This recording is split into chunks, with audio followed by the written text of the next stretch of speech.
A suspensão de um automóvel funciona como um sistema massa-mola amortecido, cuja função é reduzir a amplitude de oscilação do automóvel.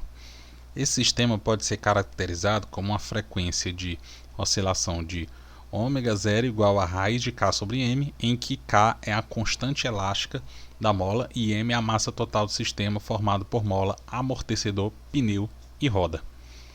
A suspensão do automóvel é originalmente dimensionada para que a relação entre ω0 e o parâmetro fixo B seja. Tá, então aqui eu tenho um sistema oscilante, só que ele não é um MHS. Ele não se trata de um MHS, já que eu tenho aqui o sistema massa-mola amortecido. Tá? Então nós temos aqui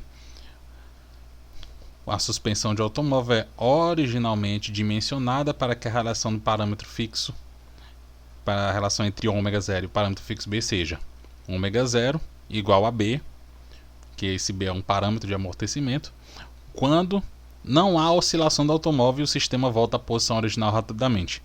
Então você certamente já andou de carro, de ônibus, de motocicleta, já deve ter prestado atenção que quando se passa numa lombada ou em algum buraco, ou por irregularidades na pista, o carro ele fica oscilando a suspensão, só que ele não fica oscilando indefinidamente.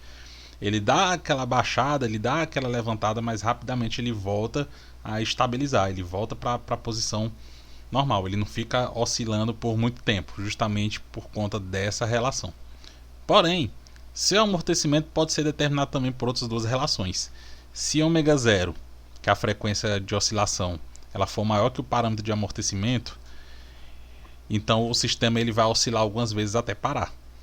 Tá? Então ele vai ficar assim até estabilizar. E se ω0 ele for menor que B, o sistema ele não oscila, ele retorna lentamente à sua posição de equilíbrio, sua posição original. Por questões estéticas, o proprietário de um automóvel reduz metade do seu comprimento original das molas, de sua suspensão, e troca rodas e pneus de modo a manter a mesma massa total do sistema. Os demais componentes permanecem inalterados. Aí o que acontece? Com essas alterações modifica a oscilação. Como essas alterações modificam a oscilação do sistema? Então nós temos aqui, deixa eu escrever aqui, ω0 igual a raiz de K sobre M. E ele já disse que essa massa ela permanece constante quando ele troca de mola. Então o que é que vai acontecer?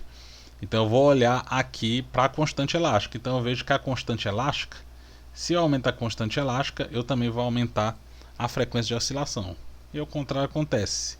Se eu diminuir a constante elástica, eu diminuo a frequência de oscilação. Então vamos analisar o seguinte.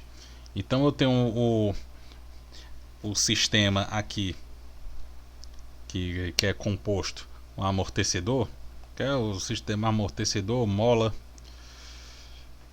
pneu, a roda.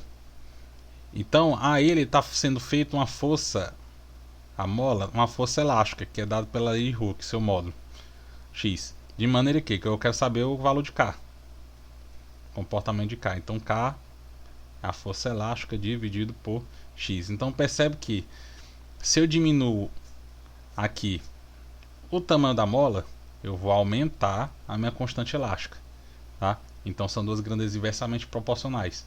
Então se eu, por exemplo, eu diminuir pela metade aqui o valor do comprimento da mola, então eu dobro aqui a minha constante elástica. Então a constante elástica ela vai ser dobrada. Deixa eu apagar isso aqui. A constante elástica vai ser dobrada, ou seja, diminuindo a mola pela metade, mantendo essa força constante, já que a massa que está sobre essa mola ela não vai alterar, né, que é a massa do sistema todo, ele não vai alterar. Então eu diminuo pela metade o comprimento da mola, eu aumento em 2 vezes o valor de K, ou seja, eu tenho agora ω0, um novo ω0 é igual a raiz de 2K sobre M. Lembrando, isso aqui é depois, isso aqui é após eu reduzir as molas. Então eu vou ter raiz de 2K. Ou seja, eu aumentei o K da mola 2 vezes, então eu aumentei o ω0. Antes, ômega 0 era igual a B. Se eu aumentei esse ômega 0, agora ele ficou maior que B, ou seja, o sistema ele vai oscilar um pouquinho até parar.